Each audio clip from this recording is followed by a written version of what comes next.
dapat kembali berjumpa dalam kajian kita, yaitu kitab Ihya Ulumuddin, yang bagi hari ini kita akan masuk pada bahasan bab yang ke-6. Judul besarnya ialah Fi afatil ilmi wa bayani alamati ulama'il akhirati wal ulama'is su'. Ini judul besarnya. Nanti ada sub-bahasan-bahasannya masing-masing. Sebelum kita mulai kajian pagi hari ini, terlebih dahulu seperti biasa kita menghadiahkan bacaan surah Al-Fatihah limusannif hadzal kitab, juga kita hadiahkan kepada guru-guru kita, orang tua kita, orang-orang yang berjasa dalam hidup kita. Apakah mereka masih hidup bersama kita atau telah tiada? InsyaAllah Al-Fatihah akan sampai dan berguna bagi kita yang hidup di dunia, serta mendapatkan rahmat Allah bagi mereka yang telah mendahului pula.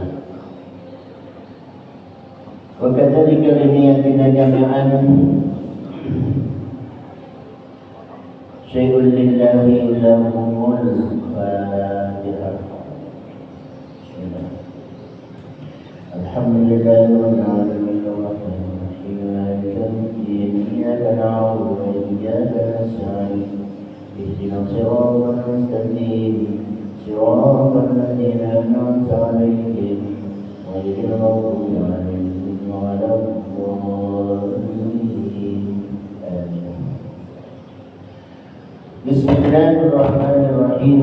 Qala al-musannifu rahimahullah wa nafa'ana bi ulumihi. Al-bab as-sadis, bab ke-6.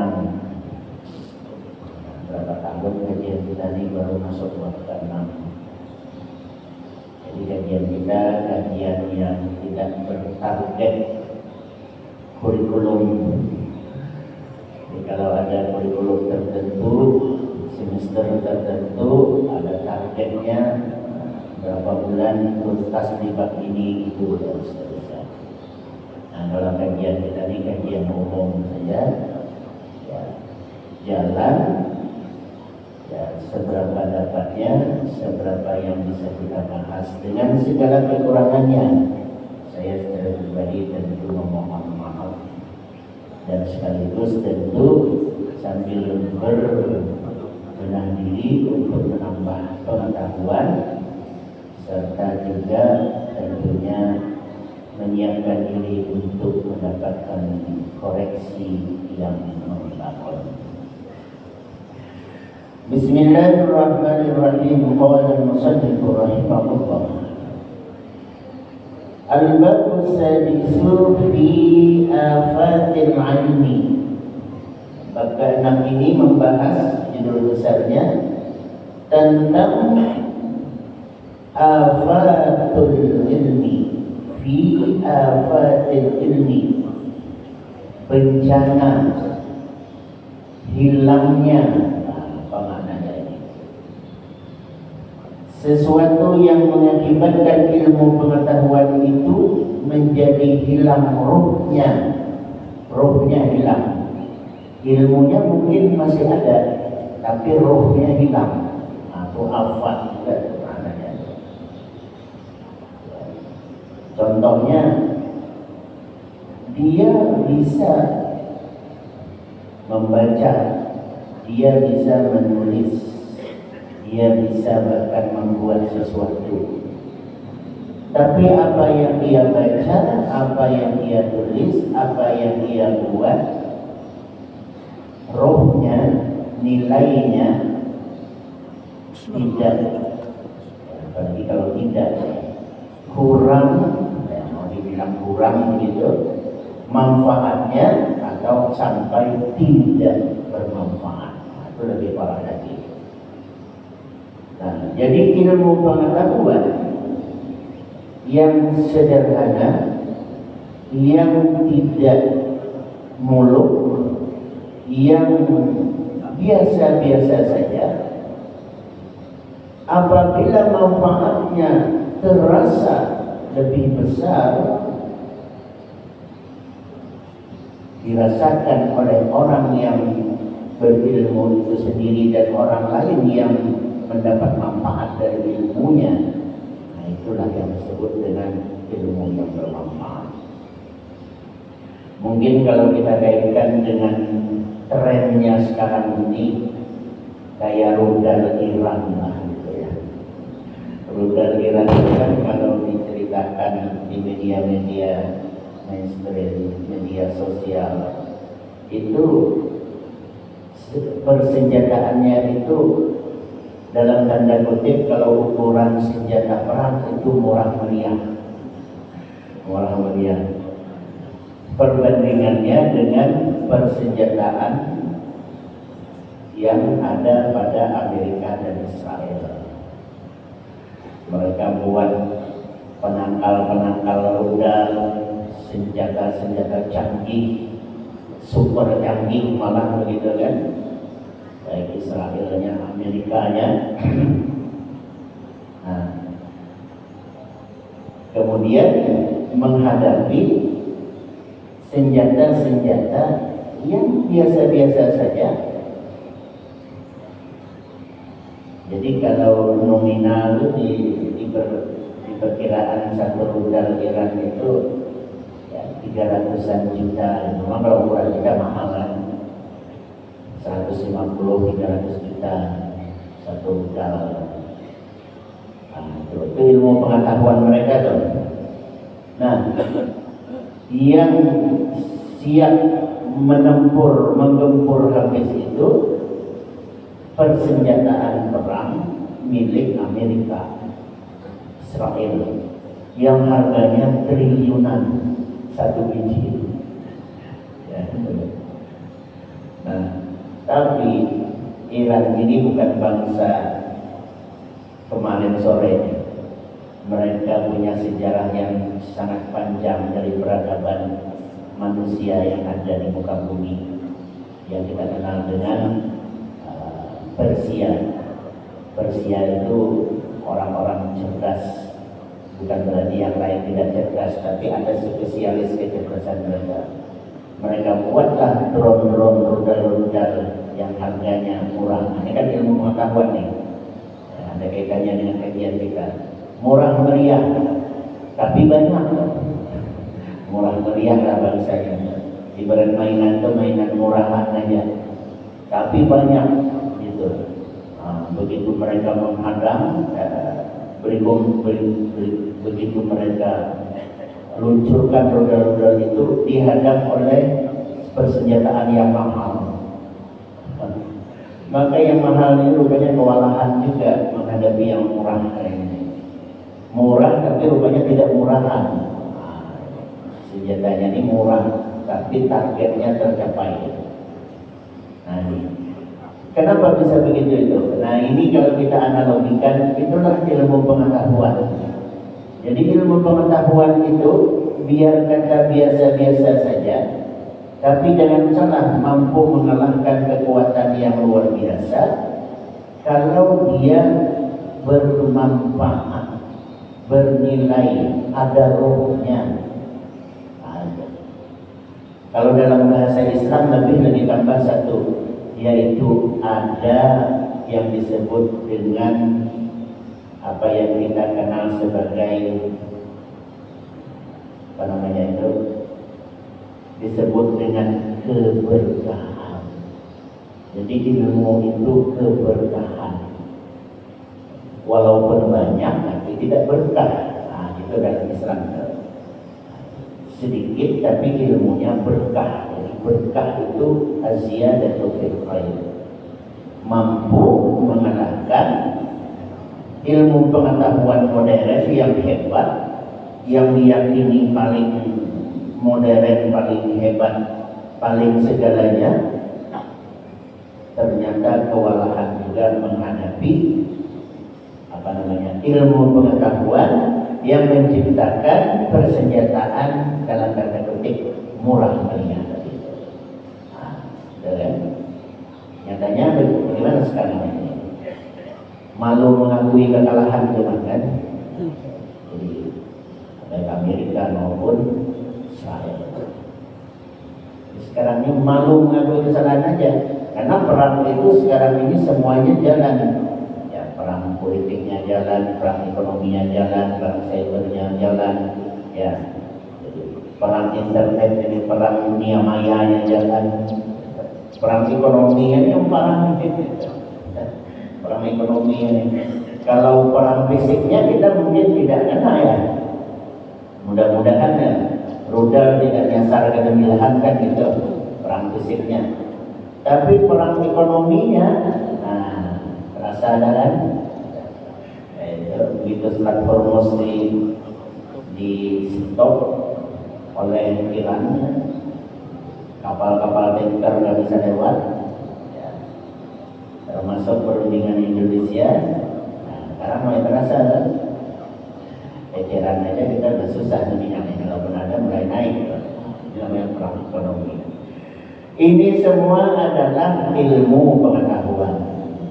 Maka fi afatil ilmi ini membahas nantinya tentang ilmu pengetahuan, yang mana ilmu itu ada juga bencananya. Bencana ilmu pengetahuan, hilangnya ilmu pengetahuan, hilangnya keberkahan ilmu pengetahuan. Ilmu pengetahuannya masih ada, bahkan lebih modern dari dulu-dulu, tetapi keberkahannya hilang. Nah, itu yang kita bahas. Makanya ini judul besarnya nih. Kalau nanti itu bahasannya, contoh hilangnya ilmu pengetahuan, yang ilmunya itu ada, bahkan lebih hebat, lebih modern, tetapi ruh ilmunya hilang dalam pribadi-pribadi kita. Seperti kitab-kitab orang dahulu, kitab-kitab dahulu itu, Masya Allah. Kita kalau kita ingat nih lembaran Quran, kitab-kitab zaman dulu kulitnya nih, asar, bahkan masih ada itu terbuat dari sisa-sisa padi itu, masih ada tangkai benih macam-macam. Pokoknya kasar kulitnya gitu lah zaman dulu.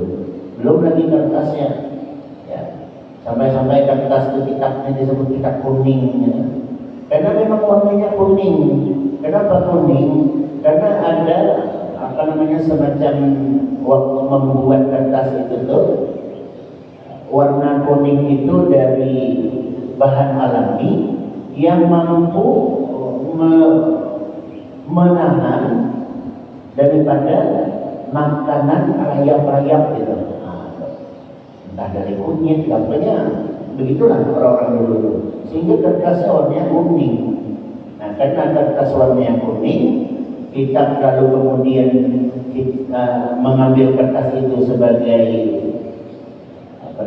bahan utama lembaran kertasnya, sehingga disebutlah kitab kuning. Nah, jadi itu terkenal. Sekarang kita mulai pudar bahasa itu. Kitab kuning itu artinya kitab-kitab salaf, kitab-kitab turas, kitab-kitab lama. Nah, itu. Sekarang ini kita memang agak susah bicara kitab salaf. Ini nanti orang kemudian berpikiran lagi, karena bahasa salafnya pula dicaplok pula sekarang, dicaplok oleh kaum Wahabi. Wahabi menyatakan dirinya sebagai salafi, gitu. Wahabi salafi. Sehingga kalau kita menyebut kitab salaf dikira Wahabi lagi. Nah, ini sekarang ini seperti itu, rancu sekali. Nah, itu. Mereka caplok bahasa itu. Yang disebut pondok pesantren salafiyah. Kalau dulu pondok pesantren salafiyah itu ya mempelajari kitab-kitab kuning, kitab gundul itu karena tidak ada baris harokat disebut gundul. Nah, itu bahasa-bahasa kita orang dahulu itu. Nah, kalau kitab kuning tadi kertasnya umumnya warna kuning. Itu dipelajari di pondok-pondok pesantren salafiyah tradisional. Nah, sekarang mau menyebut pondok pesantren salafiyah itu, mindset pikiran orang itu, wah ini Wahabi ya. Nah, lalu kayak gitu, karena mereka caplok bahasa itu udah dicaplok oleh mereka. Nah, tugas kita tuh untuk memberi pencerahan yang dimaksud dengan apa yang salafiyah itu. Yaitu kitab-kitab dahulu, bukan salafi Wahabi ciptaan Saudi itu bukan. Lain lagi kelompoknya itu punya hubungan pula lagi-lagi dengan Zionis, dengan Amerika segala macamnya itu kaitannya. Nah, jadi dibandingkan dengan yang sekarang di zaman kita yang zaman modern ini, itu sudah sangat canggih. Kitab-kitab kita sekarang kertasnya bagus, mulus, belum lagi kulitnya, belum lagi sampulnya, luar biasa. Itu fisik kitabnya, bahkan kitab itu tidak lagi berbentuk fisik, tetapi sudah digitalisasi kitab-kitab. Karena kitab itu memang perlu digitalkan, karena zaman digital, zaman teknologi modern seperti ini, digital ini, itu kitab-kitab tadi itu harus dimuat. Jangan sampai mereka hilang, jangan sampai kitab-kitab itu tertinggal. Begitu dicek tidak ada barangnya. Karena zaman sekarang itu perpustakaan digital. Nah, perpustakaan digital itu ya bukan fisik seperti yang ada di sebelah ini. Kita ambil kitabnya, kita buka, kita baca. Perpustakaan digital itu dimanapun orang bisa buka. Nah, dia tersimpan di sini, di teknologi. Tersimpan di laptop, tersimpan di internet, itu yang tersimpan di HP-HP Android kita. Nah, dimanapun kita mau buka, tinggal asal tahu alamatnya, dapat membuka kunci passwordnya, ketemu itu kita mau baca apa kita.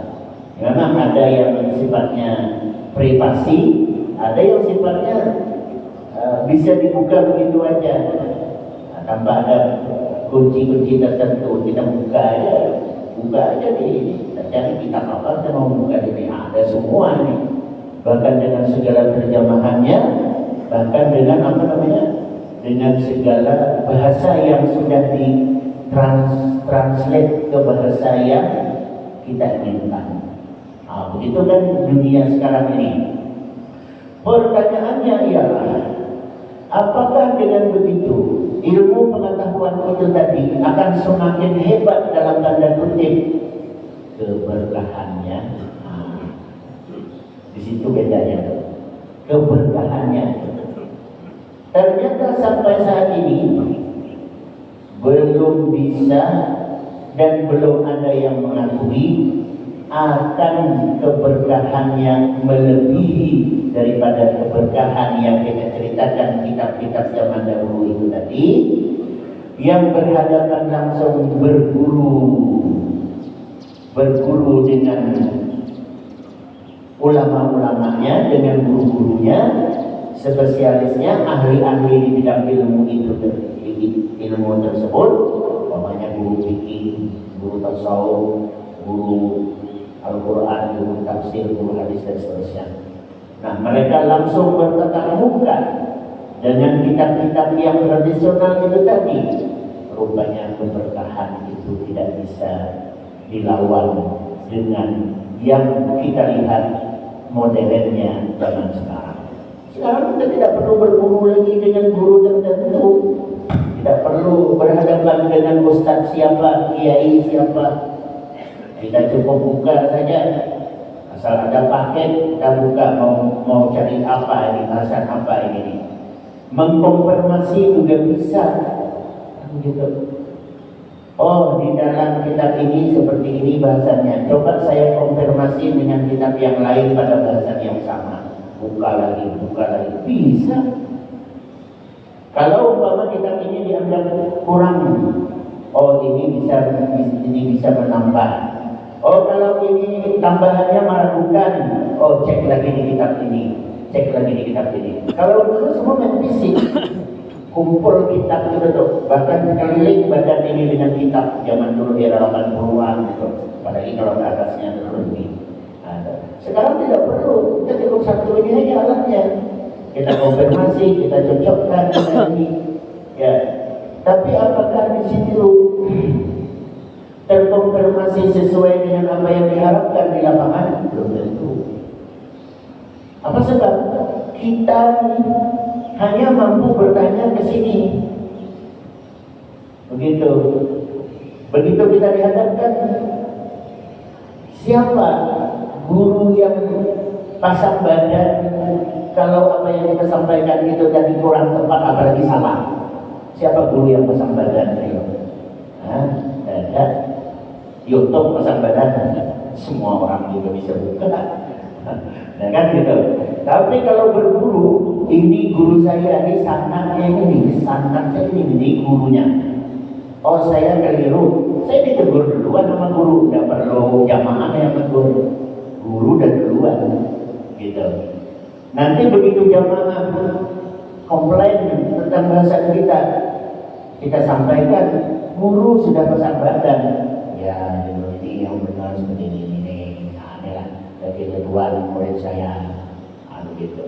Jadi tidak bisa, jadi belajar fisik itu tidak bisa dikalahkan.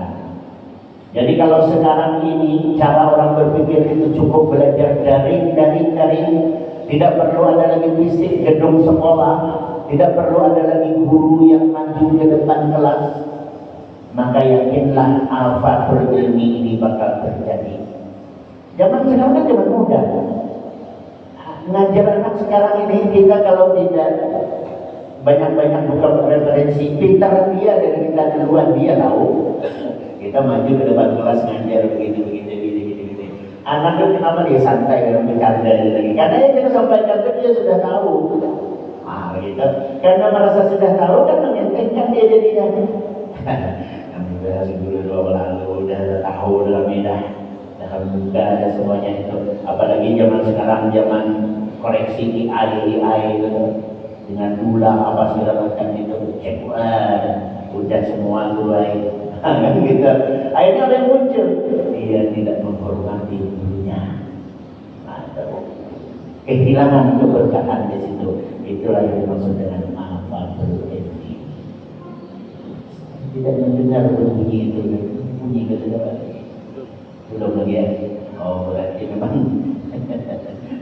ini yang belum sampai ya. Nah itu satu contoh. Nah jadi artinya ialah bahwa semakin modern ilmu pengetahuan ini dengan zamannya, kita tetap memerlukan apa yang disebut dengan sentuhan fisik, sentuhan langsung, sentuhan doa secara face to face kan, empat mata berhadapan, bertatap muka dengan sang guru. Jadi belajar tatap muka itu tidak bisa kita lawan dengan modern seperti ini. Tatap muka juga, tapi tatap mukanya itu tuh pakai video langsung itu itu. Nah itu tuh ya sistem daring tadi lah sudah namanya itu. Kita belajar pakai video saja gitu. Nah, itu kan mulainya itu zaman COVID tadi lah. Jadi kita masa-masa itu hingga sekarang akhirnya itu keterusan. Ada orang tahunnya selesai kuliah udah. Dia cuma mendaftar jadi selesai wisuda cuma dia ke tempat kuliah aja. Perguruan tinggi tersebut, pokoknya perguruan tingginya di Jawa, dia daftar online, kuliah online, gitu kan, selesai mata kuliahnya, tinggal nanti pertemuan dia itu mau apa yang tidak bisa online lagi sekarang ini nih, KKN, ya, itu. Kalau mungkin jangan ke depannya nanti untuk ujian skripsi juga online juga, gitu kan. Tahu-tahunya online juga kita wisudanya gitu. Dikirim cuman lagi fisik topi wisudanya segala macam. kalau itu yang terjadi, apa yang kita bayangkan? Apa yang kita banggakan? Ayo, kita kuliah seperti itu. Kan itu. Jadi hidup ini plus minus itu seperti itu adanya. Jadi semakin tidak kelihatan keberkahan itu. Nah, itulah yang sudah tergambar ratusan tahun silam yang dikarang oleh Al-Imam Al-Ghazali rahimahullah ini tentang afatul ilmi. Nah, Al-Imam Al-Ghazali rahimahullah ini juga adalah salah satu di antara orang yang berasal dari Persia. Jadi Persia ini orang-orang hebat. Yang sekarang itu ya Iran lah bahasa kitanya kan. Ya, kalau zaman dulu itu Persia itu kalau Hijaz, nah Hijaz itu kan sekarangnya Saudi. Nah, Persia, Salman Al-Farisi itu, nah itu Persia.